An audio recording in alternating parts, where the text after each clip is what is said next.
میں محمد صلی اللہ علیہ وآلہ وسلم کا جادو دیکھنے جا رہا ہوں، خالد نے کہا اور گھوڑے کو ایڑے لگا دی۔ اس نے کچھ دور جا کر پیچھے دیکھا، ابو جریج کا قافلہ نظر نہ آیا۔ خالد نشیبی جگہ سے نکل کر دور چلا گیا تھا۔ اس نے گھوڑے کی رفتار کم کر دی، اسے ایسا لگا جیسے آوازیں اس کا تعاقب کر رہی ہوں۔ محمد صلی اللہ علیہ وآلہ وسلم جادوگر، محمد کے جادو میں طاقت ہے۔ نہیں نہیں، اس نے سر جھٹک کر اپنے آپ سے کہا۔ لوگ جس چیز کو سمجھ نہیں سکتے اسے جادو کہہ دیتے ہیں، اور جس آدمی کا سامنا نہیں کر سکتے اسے جادوگر سمجھنے لگتے ہیں۔ پھر بھی کچھ نہ کچھ ضرور راز ہے، محمد صلی اللہ علیہ وآلہ وسلم میں کوئی بات ضرور ہے۔ ذہن اسے چند دن پیچھے لے گیا۔ ابو سفیان نے اسے اکرمہ اور صفوان کو بلا کر بتایا تھا کہ مسلمان مکہ پر حملہ کرنے آ رہے ہیں۔ ابو سفیان کو یہ اطلاع 2 شتر سواروں نے دی تھی جنہوں نے مسلمانوں کے لشکر کو مکہ آتے دیکھا تھا۔ خالد اپنی پسند کے 3 گھڑ سواروں کو ساتھ لے کر مسلمانوں کے راستے میں گھات لگا کر روکنے کے لیے چل پڑا تھا۔ وہ اپنے اس جانباز دستے کو سرپٹ دوڑاتا لے جا رہا تھا۔ اس کے سامنے 30 میل کی مسافت تھی۔ اسے بتایا گیا تھا کہ مسلمان ابھی قرع الغیمم سے ابھی دور ہیں۔ خالد اس کوشش میں تھا کہ مسلمانوں سے پہلے قرع الغیمم پہنچ جائے۔ مکہ سے 30 میل دور ایک پہاڑی سلسلہ تھا جو گھات کے لیے موزوں تھا۔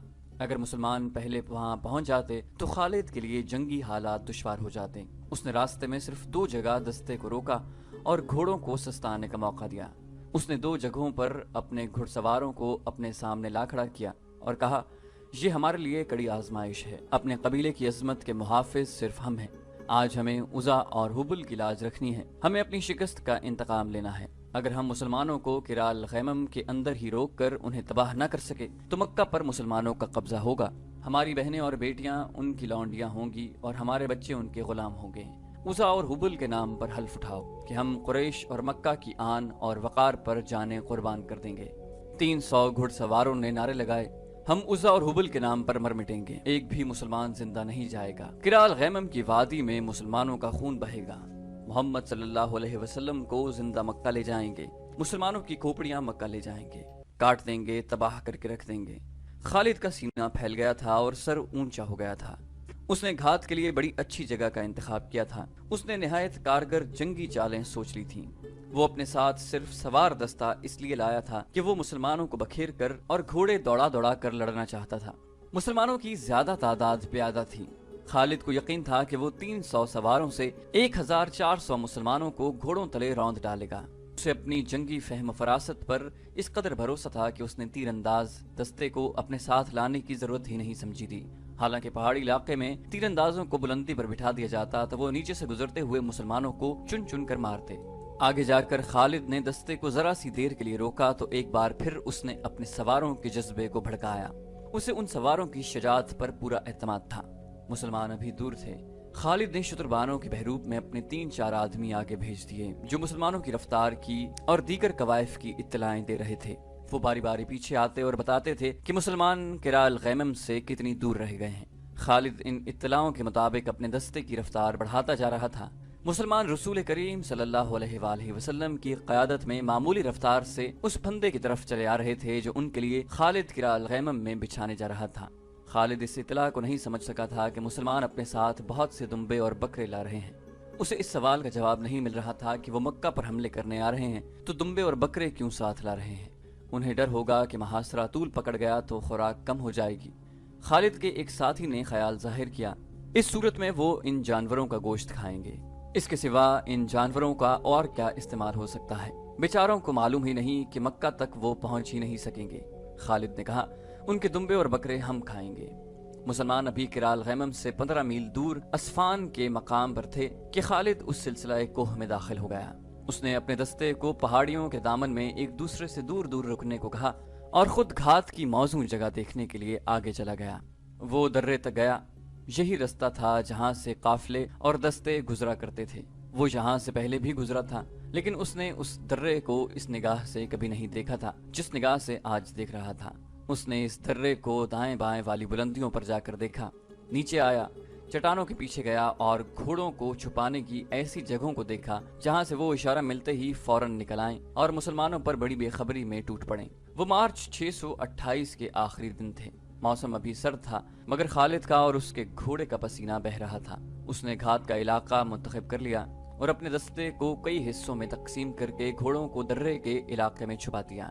اب اس نے اپنے ان آدمیوں کو جو مسلمانوں کی پیش قدمی کی اطلاعیں لاتے تھے اپنے پاس روک لیا، کیونکہ خدشہ تھا کہ مسلمان ان کی اصلیت معلوم کر لیں گے۔ مسلمان قریب آ گئے تھے۔ رات کو انہوں نے پڑاؤ کیا تھا۔ اگلی صبح جب نماز فجر کے بعد مسلمان کوچ کی تیاری کر رہے تھے، ایک آدمی رسول اللہ صلی اللہ علیہ وآلہ وسلم کے پاس آیا۔ تمہاری حالت بتا رہی ہے کہ تم دوڑتے ہوئے آئے ہو۔ رسول اللہ صلی اللہ علیہ وسلم نے کہا، اور تم کوئی اچھی خبر نہیں لائے۔ یا رسول اللہ صلی اللہ علیہ وآلہ وسلم، مدینہ کے اس مسلمان نے کہا، خبر اچھی نہیں اور اتنی بری بھی نہیں۔ مکہ والوں کی نیت ٹھیک نہیں۔ میں نے کل سے کرائل غیمم کی پہاڑیوں میں گھوم پھر کر دیکھ رہا ہوں۔ خدا کی قسم مجھے وہ نہیں دکھ سکے جنہیں میں دیکھ آیا ہوں۔ میں نے ان کی تمام نقل و حرکت دیکھی ہے۔ کون ہے وہ؟ اہل قریش کے سوا اور کون ہو سکتا ہے؟ اس نے جواب دیا، وہ سب گھڑ سوار ہیں اور درے کے ارد گرد کی چٹانوں میں چھپ گئے ہیں۔ تعداد 300 اور 400 کے درمیان ہے۔ رسول کریم صلی اللہ علیہ وسلم کے اس جاسوس نے کہا، میں نے اگر صحیح پہچانا ہے تو وہ خالد بن ولید ہے، جس کی بھاگ دوڑ کو میں سارا دن چھپ چھپ کے دیکھتا رہا ہوں۔ میں اتنی قریب چلا گیا تھا کہ وہ مجھے دیکھتے تو قتل کر دیتے۔ خالد نے اپنے سواروں کو درے کے ارد گرد پھیلا کر چھپا دیا ہے۔ کیا یہ غلط ہوگا کہ وہ گھات میں بیٹھ گئے ہیں؟ مکہ والوں کو ہمارے آنے کی اطلاع ملی تو وہ سمجھے ہوں گے کہ ہم مکہ کا محاصرہ کرنے آئے ہیں۔ صحابہ کرام میں سے کسی نے کہا، خدا کی قسم جس کے ہاتھ میں ہم سب کی جان ہے۔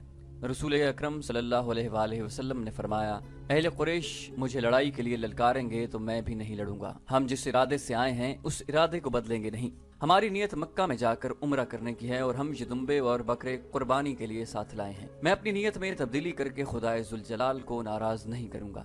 ہم خون خرابہ کرنے نہیں، عمرہ کرنے آئے ہیں۔ یا رسول اللہ صلی اللہ علیہ وآلہ وسلم، ایک صحابی نے پوچھا، وہ درے میں ہمیں روکیں گے تو کیا ہم پر اپنے دشمن کا خون خرابہ جائز نہیں ہوگا؟ صحابہ کرام رسول خدا صلی اللہ علیہ وسلم کے ارد گرد اکٹھے ہو گئے۔ اس صورتحال سے بچ کر نکلنے کے طریقوں پر اور راستوں پر بحث مباحثہ ہوا۔ رسول اکرم اچھے مشورے کو دھیان سے سنتے اور اس کے مطابق حکم صادر فرماتے۔ آخر رسول خدا صلی اللہ علیہ وآلہ وسلم نے حکم صادر فرمایا۔ آپ صلی اللہ علیہ وسلم نے 20 گھڑ سوار منتخب کیے اور انہیں ان ہدایات کے ساتھ آگے بھیج دیا کہ وہ کرال غیمم تک چلے جائیں لیکن درے میں داخل نہ ہوں۔ وہ خالد کے دستے کا جائزہ لیتے رہیں اور یہ دستے ان پر حملہ کرے تو یوں لڑیں کہ پیچھے کو ہٹتے آئیں اور بکھر کر رہیں۔ تاثر یہ دیں کہ یہ مدینہ والوں کا ہراول جیش ہے۔ ان 20 سواروں کو دعاؤں کے ساتھ روانہ کر کے باقی اہل مدینہ کا راستہ آپ صلی اللہ علیہ وآلہ وسلم نے بدل دیا۔ آپ نے جو راستہ اختیار کیا وہ بہت ہی دشوار گزار تھا اور لمبا بھی تھا، لیکن آپ صلی اللہ علیہ وآلہ وسلم لڑائی سے بچنے کی کوشش کر رہے تھے۔ ایک مشکل یہ بھی تھی کہ اہل مدینہ میں کوئی ایک آدمی بھی نہ تھا جو اس راستے سے واقف ہوتا۔ یہ ایک اور درہ تھا جو مسنیع المرار کہلاتا تھا، اسے ذات الحنزل بھی کہتے تھے۔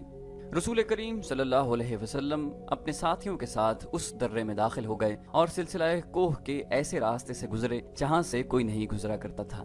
وہ راستہ کسی کے گزرنے کے قابل تھا ہی نہیں۔ خالد کی نظریں مسلمانوں کے ہراول دستے پر لگی ہوئی تھیں، لیکن ہراول کے یہ 20 سوار رک گئے تھے۔ کبھی ان کے 2-3 سوار درے تک آتے اور ادھر ادھر دیکھ کر واپس چلے جاتے۔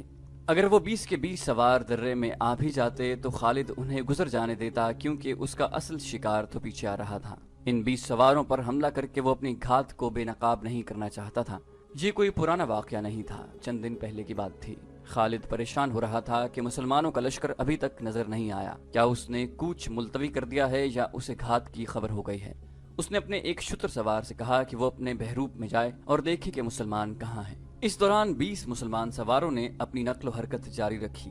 1-2 مرتبہ وہ درے تک آئے اور ذرا رک کر واپس چلے گئے۔ 1-2 مرتبہ وہ پہاڑیوں میں کسی اور طرف سے داخل ہوئے۔ خالد چھپ چھپ کر ادھر آ گیا۔ وہ سوار وہاں سے بھی چلے گئے۔ اس طرح انہوں نے خالد کی توجہ اپنے اوپر لگائے رکھی۔ خالد کے سوار اشارے کے انتظار میں گھات میں چھپے رہے۔ سورج غروب ہو چکا تھا جب خالد کا شتر سوار جاسوس واپس آیا۔ وہ وہاں نہیں ہے۔ جاسوس نے خالد کو بتایا، کیا تمہاری آنکھیں اب انسانوں کو نہیں دیکھ سکتی؟ خالد نے طنزیہ لہجے میں پوچھا۔ صرف ان انسانوں کو دیکھ سکتی ہیں جو موجود ہوں، شتر سوار نے کہا۔ جو نہیں ہے وہ نہیں ہے، وہ کوچ کر گئے ہیں۔ کدھر گئے ہیں میں نہیں بتا سکتا۔ خالد اور زیادہ پریشان ہو گیا۔ صحرا کی شام گہری ہو گئی تو اس نے محسوس کیا کہ مسلمانوں کے ہراول کے سوار بھی وہاں نہیں ہیں۔ اسے ان کے کسی گھوڑے کے ہنہنانے کی آواز سنائی نہیں دے رہی تھی۔ صبح طلوع ہوئی تو خالد نے اسی درے سے نکل کر دیکھا، 20 سوار غائب تھے۔